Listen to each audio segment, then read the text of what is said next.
If you are a first-time pregnant mom and you have been Googling everything lately, I want you to hear something directly.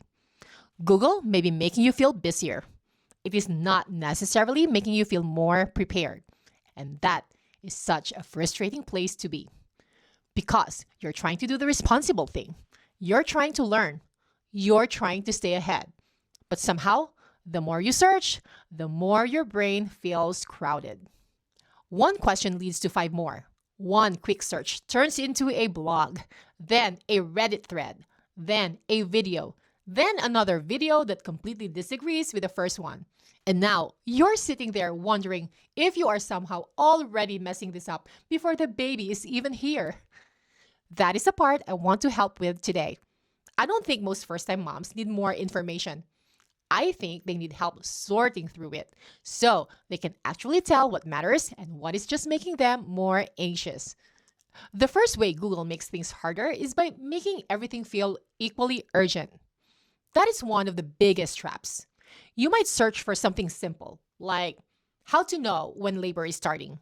And within minutes, you are reading about Braxton Hicks, induction, preterm labor, mucus plug, emergency C-sections, hospital bag mistakes, epidurals, and birth stories that have nothing to do with you, but are somehow now living rent-free in your mind. That is not clarity. That is an overload.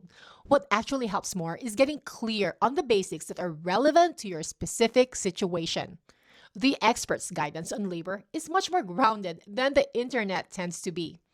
They focus on knowing when to call, understanding common labor signs, and practical things like knowing how far you live from the hospital and reviewing the route ahead of time. The second way Google makes birth prep more confusing is by making it harder to tell what is common and what is worth calling about. This is where first-time moms really get stuck. Pregnancy is already full of unfamiliar sensations: tightening, pressure, cramping, headaches, swelling, round ligament pain, baby moving differently on some days.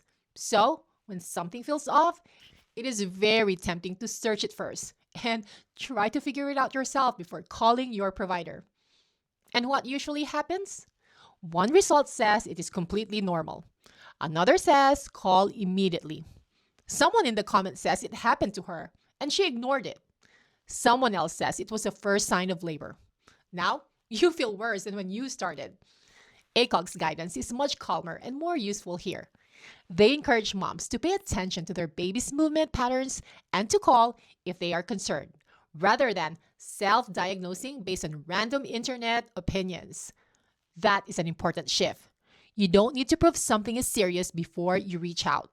The third way Google makes things more confusing is by quietly turning preferences into pressure. This one sneaks up on people. You start out wanting to feel informed, and suddenly it feels like you're supposed to have a perfect birth plan, a perfect feeding plan, a perfect registry, a perfect hospital bag, and a fully formed opinion on every possible labor decisions before contractions ever begin. That is exhausting, but that is not what good preparation is. Even ACOG's sample birth plan is presented as a tool to help communicate your preferences, not a script that guarantees how birth will go. They specifically acknowledge that labor and delivery may not go exactly as planned. That matters. A lot of peace comes from realizing your job is not to prepare perfectly. Your job is to understand your options, know what matters to you, and stay flexible when things shift. The fourth way Google makes things worse is that it makes a lot of moms feel guilty over things that needs more perspective. You wake up on your back, panicking. You drink coffee and you feel guilty. You wonder if you move enough today.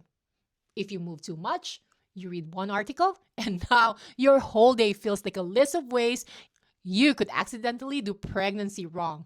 That is a draining way to live. And honestly, good clinical guidance is usually much less dramatic than what the internet suggests. The recommendation is side sleeping later in pregnancy. But if you wake up on your back, the answer is just to shift to your side.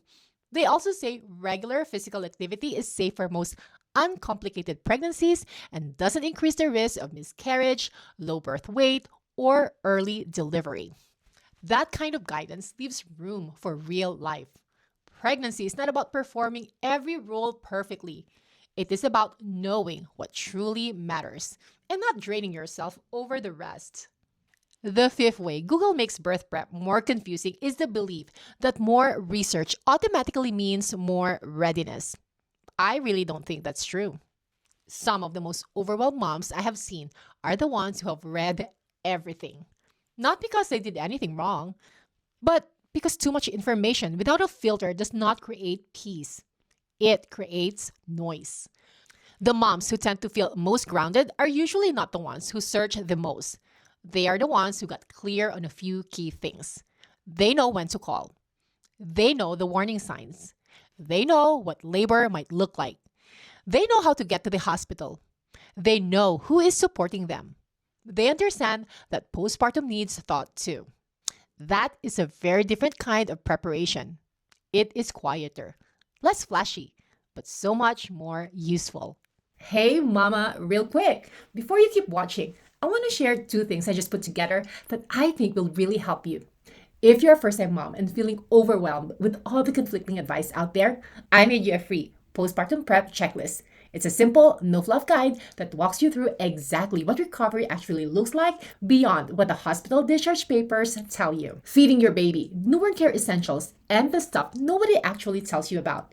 You can grab it in the link below. It's free and it takes about 5 minutes to read. And if you want to go deeper, if you want me to actually walk you through the first 40 days with a small group of other first-time moms, I'm opening the first 40 Days Prep Intensive. It's a 4-week live Zoom class starting June 1st, where I teach you postpartum recovery, feeding, newborn care, and mental health prep from an advanced practice registered nurse who's seen what works with real moms and real babies. Here's the thing. This is my very first cohort, and I'm only opening to 10 founding spots. Founding moms save $50 off the regular price, and the discount is applied automatically at checkout.